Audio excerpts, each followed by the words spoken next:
Students on 7.2 have a very specific way to set up Microsoft Word for when they're typing up formal papers. This goes for all of your classes, so it's true for Mr. Angelini just as much as it is true for Mrs. LaBarca. Social Studies, Science, Language Arts, we all expect the same setup in Microsoft Word.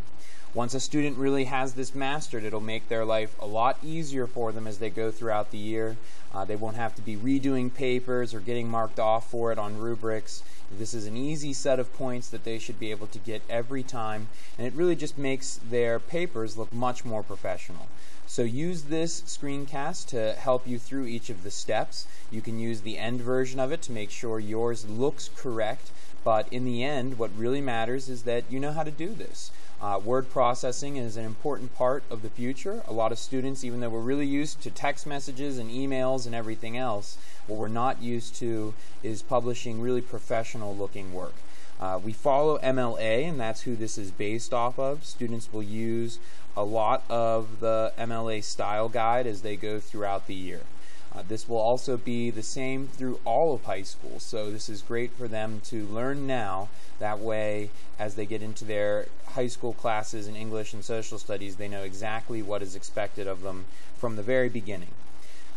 Make sure that you use the saving a file screencast to be sure that you're saving this on your G drive, and then you can upload it to your Google account if you would like, but it is important that we always save these in a place that we will be able to find later on.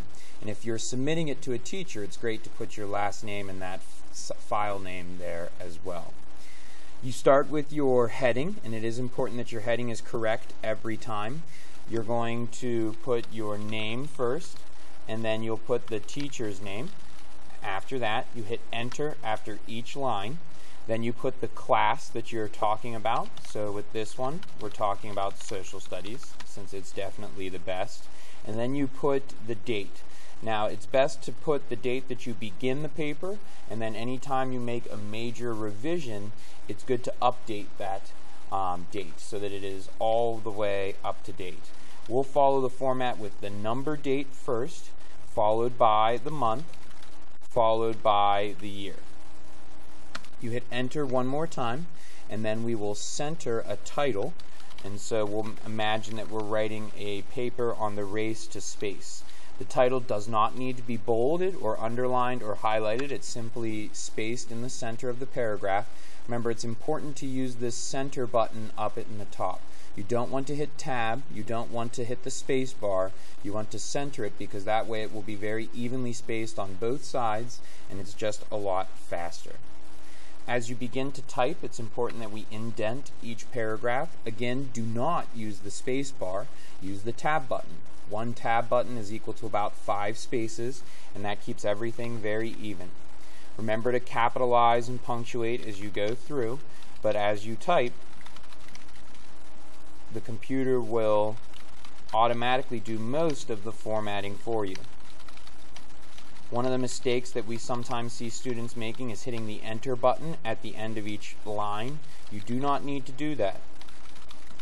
Microsoft Word will automatically wrap the text around to the edge. You shouldn't use hyphens or anything else like that in a regular Microsoft Word.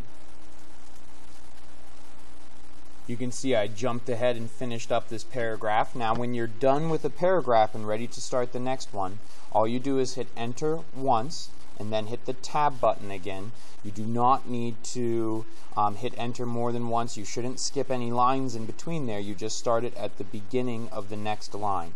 And remember to tab again, and then you can continue typing. The last big step that students need to be able to do is double space their writings. So you highlight your entire text. You can do this at the beginning or at the end or somewhere in between. So long as you highlight all the way down to the end, it'll continue to do it on future lines. And then you scroll up to the top of your Microsoft Word, click the down arrow next to line spacing, and choose the double space button. That'll cause the whole paper then to be double spaced. Sometimes I think it makes everything a little smoother if you hit this no spacing button once first, and then you hit the double space. You notice it gets rid of some of the awkward lines that Microsoft Word 2010 will do automatically. It makes everything a little more even. And from there, then at the end of the paper, you would simply hit space. So I'm going to leave it up here at the top. This is what a formal paper should look like at the end.